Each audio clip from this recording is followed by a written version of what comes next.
What's up, guys? Welcome to Daily Dose of Reddit. This is your host, Kinda Tired Zach, and today's subreddit is r/PettyRevenge. You thought I had no energy, but you were wrong! I ran out of breath, though. Alright, this story's called Shaming French Witches with a Children's Song. First, a little backstory first. I'm an Irish-American woman living in southern the main francophone country. I am also perfectly bilingual in French and English. English is my first language, but I've been learning French since I was about 10. I'm now 34 and have been in the original francophone country for 5 years. Suffice to say, my French is basically flawless at this point. Now, in this francophone country, there is a subset of the population that is less than kind of foreigners. Now, I work in a steel foundry machine shop, and my company has another American woman in the office staff, who is also one of my close drinking buddies. Because we both, at the time, lived in the same district of our city, we often rode the same bus home. Because she is not quite as fluent in French, we often speak in English when together. It's easier for most subjects, anime, clothing, esoteric topics, etc., and all that. Well, one day, this didn't go over very well with two older women. We had gotten on near our work site and had taken a seat, happily discussing a new anime that had come out on Crunchyroll a few months before. They must have been on since the beginning, as the bus originated from a small village on the other side of the foundry from the city. 10 minutes after boarding, we began to hear them. Now, remember, despite speaking English to my friend, we both understand French perfectly. And oh boy, the comments. Now, it's been a bit over 2 years, so I don't remember the exact phrasing, but it all basically came down to them being jerks. Speak French, you are in the francophone country, jerks. Listen to these stupid Americans. I wish they would actually learn the language. You know how they think, always need to be the center of attention. They have the IQ of an oyster. Sorry, I'm turning German. A particularly French way of saying stupid. Surprised they undress like a pair of €2. Insert derogatory term for a specific kind of worker. This went on for the entire journey. Now, I have just as low an opinion of most American tourists. I'm from a US West Coast state known for being green and weird. And while we are a friendly bunch, I often joke about how folks from a state known for Apple and the film industry are the most invasive species in my state. And so, I take exception to being compared to garbage tourists. I'm also a petty jerk, and both me and my friend knew these women did not speak English, as we had tested the theory by calling them bitter old dingbats and other insults that don't translate easily into French. So we hatched a plan. We had basically had enough, and wanting to pick up some pastries from downtown, I am a total pushover when it comes to eclairs, decided we would shame these two in the most obnoxious way possible. As my friend pressed the button to request to stop, I quietly turned and faced the two witches. In perfect region-specific accented French, I say, I hope you two have something else to talk about after we get off. I really do enjoy being the center of attention. The looks of shock and horror on their faces were priceless. They were talking loud enough that the dead could hear. This was where my friend joined in. I guess as dumb American derogatory terms, we should start learning French. Say, I know a song we can practice with. As the bus stopped and we stood up, singing Frère Jacques at the top of our lungs, loud enough that everybody could hear, we got off the bus, still singing as the bus pulled out, the driver grinning like an idiot and several other passengers laughing as these two women tried to hide their embarrassment. Pretty certain a guy who was sitting behind us had joined in the song. We got eclairs at one of my favorite local places, which was still a ways from our homes, but damn, the walk was worth those pastries. Moral of the story, don't assume that the foreigners speaking a different language don't understand you. Edit, just for the record, the reason I speak a specific version of French is because my tutor comes from Bordeaux, so I have a lot of her colloquialisms. Likewise, what I did was not illegal, just obnoxious. Edit 2. Another for the record, my written French is relatively horrible. Wow. No shame in admitting my translations in the comments will probably look weird. I'm still trying to figure out where colloquial crosses into writing when it comes to the language. Yo, I love stories like that. My cousin, she has a story like that from when she was on the bus. I think I told it on Voicey here, but basically, so she's fluent in English and Urdu, and people were talking crap about her in a seat adjacent to her so she could hear everything that was being said, and then after a few minutes of hearing them talk trash about her, she was like, oh, by the way, I can understand you in like perfect Urdu. I don't remember exactly what she told me what was said on either parts, but it's still really cool that it happened. And I'm curious, has anyone else had an experience like this where someone assumed you didn't know a language and they talked about you in said language that they thought you didn't know, and then you make sure they know that you do know the language that they didn't know you knew? Also, if you have a chance to giddy clears and walk with a buddy and talk about stuff like anime, then do it. It's worth it, man. This story's called Call Me a Baseball Pitcher? Have fun getting home. This happened a few years ago when I was in school. I was friends with this guy, who we'll call Dan.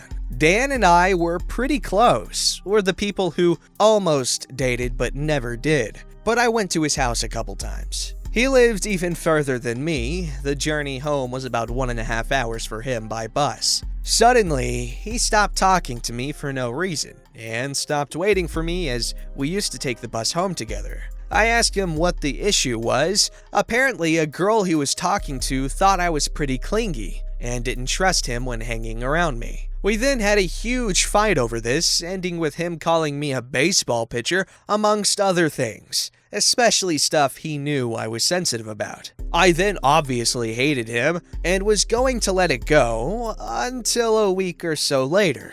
I went to class, and there was his travel card. It had clearly fallen out of his pocket. I simply placed it in between textbooks that were stacked behind me. Dan wouldn't have been able to get home without the card, and I assumed he didn't have his debit card on him because he never does. He then wouldn't be able to replace it for a week at least, which would change the transport cost from free to double his week's pocket money. I overheard him telling someone the next day that his mom was mad that he lost it, and he had to stay around school for over an hour as his mom had to finish work, then collect him. It wasn't a huge inconvenience, but it felt very good that it had made his day a little worse. Edits by talking to, I assumed there was some sort of romantic intentions. However, according to mutuals, nothing happened between them.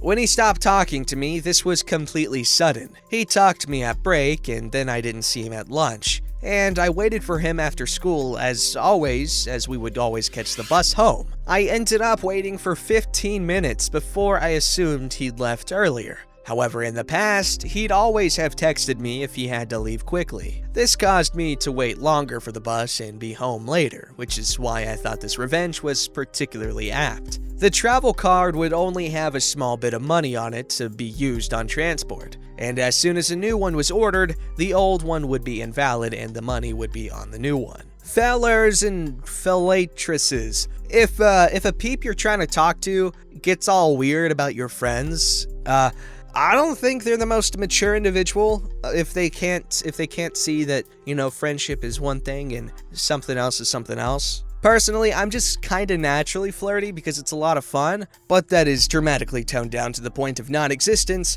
if I'm in a relationship. So both parties gotta be mature and there's gotta be some sort of trust there. Just don't be controlling, man. You're gonna ruin friendships. And that guy, he had to wait for his mom to pick him up after school. That's pretty embarrassing. Alright, this story's called Tell Me to Cover Up in My Own Yard? Be beholden to my thighs every summer. So this is more of an annual revenge thing. About 5 years ago, a greedy councilman put up 3 two-story apartments next door to our house. One of these has a direct view of our pool area, and a grouchy woman and her husband moved into it. Any hoot, as we have done in the 15 summers before they got there, we all went for an afternoon swim. The woman was on her balcony and made a huge dramatic fuss about going back inside and closing her curtains. She then screeched at her husband when he tried to go outside. It's not like we were indecent or anything, just in our swimsuits. We laughed about it and continued having a nice afternoon at the pool while she roasted inside. A few days went by and I decided it was too hot to be inside and went for a dip. I was in the middle of uni and this was the only time I'd leave the house between assignments and tests. Now, I do not have a body that stops traffic. I am a regular plump human whose Dorito-loving habits have begun to show around the lower body area. I take off my sarong and jump into the pool. After a few minutes, I sense someone watching me. Look up and find a man on the balcony smoking and staring right at me. I make a bit of an aggressive, "What?" gesture and he scurries back inside, only to return with a woman in tow. The conversation went something along the lines of, Excuse me, could you not swim when my son is out here smoking? He just lost his job and this is the time he'd normally smoke, and you're out here naked and distracting him.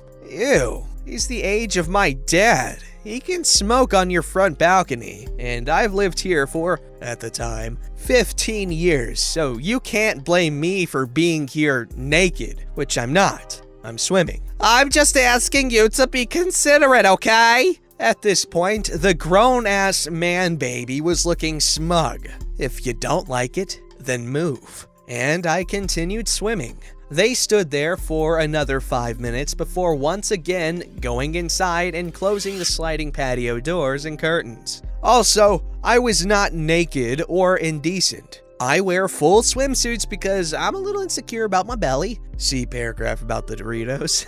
I told my parents, and the next day my mom joined me in the pool to show them, and I quote, "What real traumatizing thighs look like." But that got me thinking though. I could make their summers a living hell if closing all their curtains was how they'd go about seeing us in the pool. So now, every summer, weather permitting, I go out and flash my thighs for a few hours in the afternoon and have them roast up in their apartment. It's been 5 years of this, and I will continue doing this until the day I leave home. Edits, I want to thank everyone who's giving me ideas to be even more petty. My mom and I are getting a good chuckle out of it, and I am now on Amazon looking for the hairy dude swimsuit. Also, you guys have been so wholesome about this, my Dorito thighs give thanks for the acceptance. The audacity of these people, okay? It's one thing if they're like in their front yard, maybe, and that's a big old maybe. But at this point, the apartment people should be checking themselves because they're the ones who are peeping on people in the swimming pool. That's a little weird. They can mind their own business. Also, OP, you continue to flash your gloriously beautiful Dorito thighs, okay? Don't let anyone stop you. I mean, within reason. There's certain places you shouldn't. Alright, this story's called Revenge on a 16-year-old Son Who Spent All His Money on Weed. I wasn't a bad dad. He turned out pretty good. Journeyman electrician, works at a Fortune 500 company. Anyway, when he was 16, a long time ago, he needed $30 for a school trip. I gave it to him several days in advance. The night before the school function, he told me he'd spent it and needed another $30. I finally forced it out of him that he'd bought weed. I don't have a problem with that. If you put all the things I've smoked in a pile, it would be bigger than a house. But now, he needed more money. So I said, okay, you go with me to the store and do what I ask. I'll give you more money and even throw in a little extra. He agreed, having pretty much no choice. I grabbed something out of the kitchen on the way out. We went to Target, kind of an upscale joint around here for simple crap, but before we got out of the car, I told him the deal. You have to wear a hat made of this aluminum foil and you can't talk to anybody. If somebody says something or asks you a question, just mumble, "I can't take it again. Not like last time." He agreed. I made the hat, included a little point on the top and 2 flaps that covered his ears. I put kind of a tail at the back. It looked perfect. I walked around the store and he had to stay at least 10 feet away so people wouldn't think we were together. I heard him mumble unintelligent crap a few times as people stared and walked past. He never broke character and walked through nearly every section. electronics, toys, men's and women's clothing, auto, pharmacy, food. It took nearly 45 minutes for me to grab the 3 things we went for. I gave him the cart and enough money to pay for it and watched as he went through the line. When we got back to the car, I said screw it, he did a good job, and gave him $50. Edited to add, I thought about making him buy a pack of condoms, a raw chicken, and some Vaseline, but I just got what we went there for. Engine oil, a head of lettuce, and some eye drops. Edited to add the second. For all wondering about how much damage his psyche experienced, he graduated with honors, became a licensed journeyman electrician, and is employed by a world-renowned company. This happened nearly 20 years ago. He now has 3 lovely kids of his own. This might also clear up some of the pricing of weed comments. He's the kid who could name all the planets in order when he was 3 years old. He knew I'd give him the money whether he did anything or not. I think he accepted the terms to get the little more and maybe to have a good time with Dad to make up for spending it on weed. I am quite proud of him. That's an adorable story. That's some decent parenting in my opinion, okay? Because you know what? Yes, his kid did smoke weed. However, it's a good thing that he eventually told his dad, and his dad didn't freak out on him. Now, I'm not saying, yeah, let your kid smoke weed, but, you know, if they do something that it's not necessarily good, but they at least tell you about it, then I feel like you're doing something right. Unless they're telling you because you don't care, but you do care. That's what we're talking about here. Alright, so this story's called Jackass is Sitting in My Pre-Booked Seat? No problem. No problem at all. My country's trains have a slightly infamous issue with people wrongfully taking seats that have been reserved in advance. When you book a seat, you always get to pick your seat when booking online. Your name, or reservation number if you want to stay anonymous, gets displayed over your seat. There were some issues with the reservations not coming up properly, which eventually got resolved. But people got used to the chaos of having to duke it out to get your correct seat. In response, the railway company started introducing customer service agents. In reality, these staff are part ticket inspectors, part security. This story takes place about 1 week after these agents were introduced. So I boarded my train, returning to the city I live in after visiting my family for the weekend. The train was about halfway along its route, and there were a lot of empty seats. This is important. When I arrived at my seat, my name was above it. I found it occupied by a dude about halfway through a 6-pack of beer. I told him that was my seat, and asked if he could move to one of the many unoccupied seats on the carriage. He refused and started cursing me out of it, saying he got there first and I could sit in one of the unoccupied seats, generally being a bit of a bastard, throwing his empty cans out into the aisle. At this point, I could have given one of the customer service guys a heads up and have them persuade the guy to move to one of the empty seats. But honestly, that didn't feel satisfying enough. Cue PettyRevenge. Looking above his head, I could see that the seat next to him was booked from 3 stops down the line. I also knew that 2 stops down the line was when most commuters got on the train. I plonked myself down in the other pre-booked seat directly next to this dude, rather than sitting in one of the unreserved seats. The jackass in my seat settled back down with his cheap beer and started blasting music from his phone. 2 stops down the line, the train fills up completely. Standing room only from then on. The stop after that, the lady who booked the seat I was currently sitting in got on. I explained the situation to her, and together we grabbed one of the customer service dudes. I got my seat, the lady got her seat, and Jackass got to stand outside the pisser for the 2 hours left in the journey. Good one. I was wondering where they were going to go with this, but they waited until there was no more sitting room left. Smart. Don't forget to like, subscribe, and hit that bell to never miss an episode.